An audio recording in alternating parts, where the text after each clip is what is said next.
So if I was able to drop your rate and create the savings that you need, what exactly would you do with the savings? When you put it in that perspective, then they feel like they're answering to Fannie Mae and Freddie Mac, not you. Because you, technically, in their eyes, are a salesman.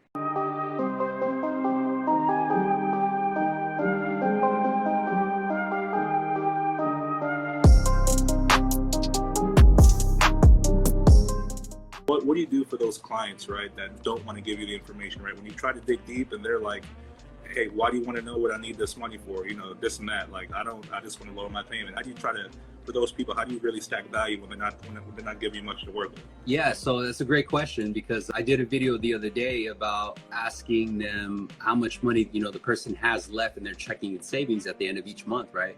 Which is a very personal question.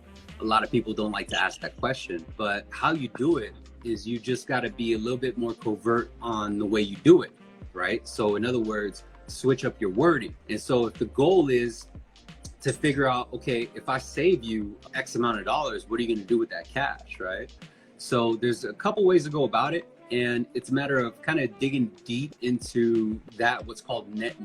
And you know about that net because you got the program, right? Yeah. So that net unravels everything. And for a lot of people that's watching right now, the net, what that's really referring to is how much of their net income do they net, right? Because if they say, well, after all my bills are paid, I net $1,000. Well, of the $1,000, how much you put into savings? A lot of them say what? Oh man, my savings. Yeah. They'll say that I'm putting $500 every month, but then you ask them and say, okay, cool. So if you're putting $500 every month, how much you got in checking and savings? I got $2,000. How you putting 500?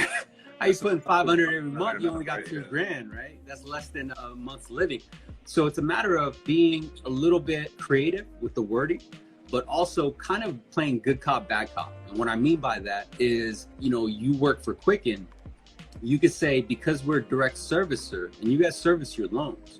So being a direct servicer for Fannie Mae and Freddie Mac, what we do is we like to share information with them that helps us get you the absolute best exception, right?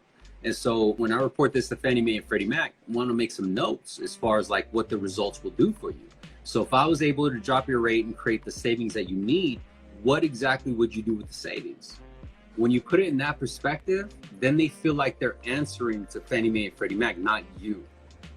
Because you, technically, in their eyes, are a salesman. Now, if you want a little bit more creative way to ask them, like, what do you plan to do with that monthly savings? Then go back to that net, what I call funnel questions. And that funnel question is like, what I'm going to do is I'm going to ask you what your net is. And the net, when they hear the net, it's different, right? So in other words, I see your gross, but your net is completely different. This is after taxes, 401k, all your bills or whatever. But we have something that's called net. After you take home your net income and you pay off your bills, how much of your net income are you able to net to your checking and savings? And they say $1,000, right? And so like, okay, great. So of that $1,000, how much are you adding to checking and savings? And then it might be like, I add $750, which then allows you to funnel to the next question. Great. Well, how much do you have in checking and savings? And of course, each one of them say like $1,000 or $2,000. But the key thing is to not get excited. So when they say 2,000 and like, you got them, right? Like, oh man, I got you. When they say that 2,000, say, okay, awesome, great. So if I were to help you create your cash flow where you can create more net income, let's say 300, 400, whatever the payment difference is, where would you divert that savings? And then they'll tell you, right? Well, I would divert that savings into debt or pay off my credit cards, or offset or replenish the savings because my wife lost her income. You see what I'm saying? So it's a matter of asking those questions in a way where you're proactive enough to where you're not coming off as a like, hey, how can I book you? Because that's really what it is, right? Like, how can I get you into a most vulnerable state to where I got you? And if you make it to a point where it's a conversation, they'll be more open to answer it for you.